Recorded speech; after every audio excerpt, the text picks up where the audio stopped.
Guys, good afternoon po and welcome sa ating channel. So guys, oras naman po ng ating pagluluto.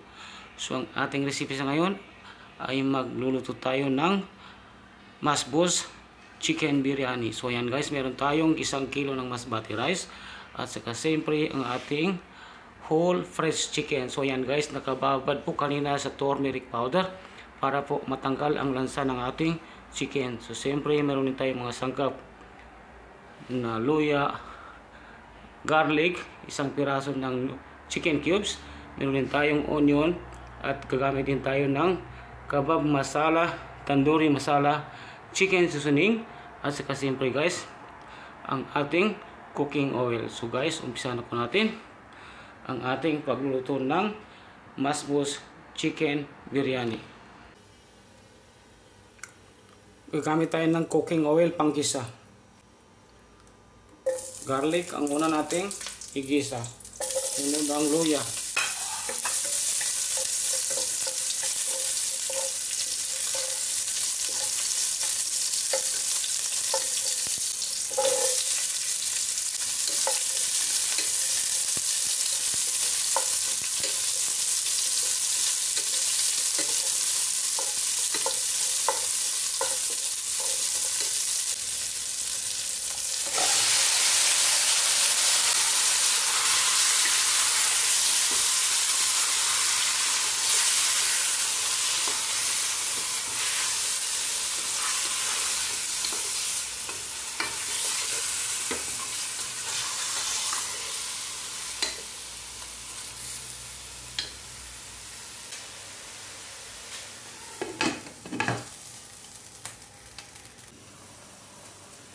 So guys, ang ating basmati rice ay ibabad natin sa mainit na tubig. So bago po kanina, hindi ko na po ipinakita sa video, ay hinugasan ko na po bago po nilagyan ng mainit na tubig.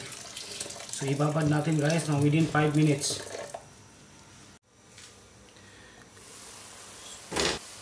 Guys, maglalagay tayo ng pampalasa, salt to taste, konting MSG, konting black pepper powder, half spoon turmeric powder, chicken seasoning,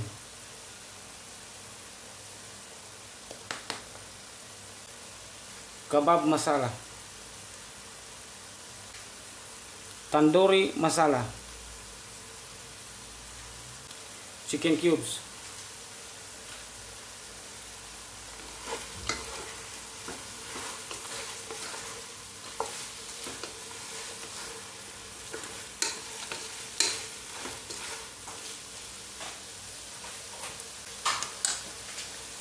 mag-add tayo ng tubig.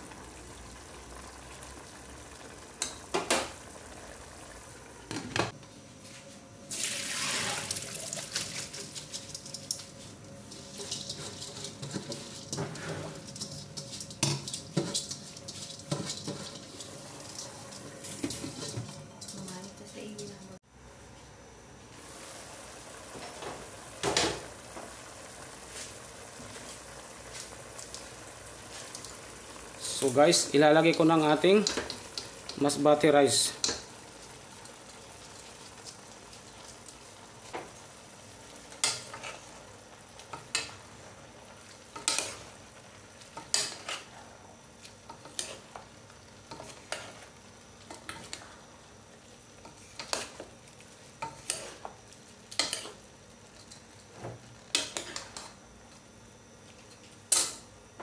Mag-add tayo guys ng tubig.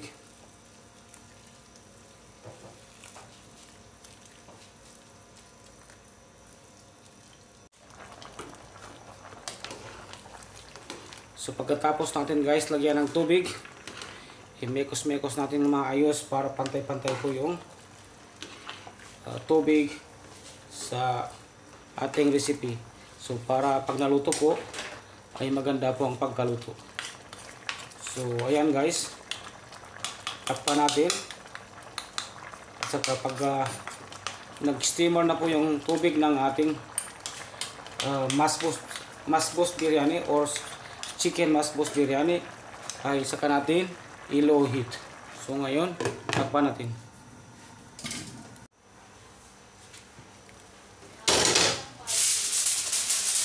So ngayon guys, nag-simmer na po yung tubig ng ating masbos chicken biryani. Lagyan natin ng fuel para po yung init po ay hindi lumabas sa ating lutuan.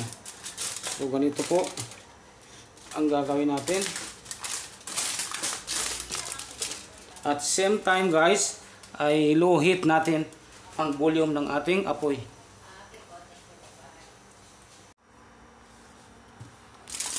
I-check natin guys. So napakaganda guys ng ating rice. Look at this one. Ang ganda ng pagkaluto. Yung rice natin buo-buo pa rin. So lagyan natin guys ng lower pack butter.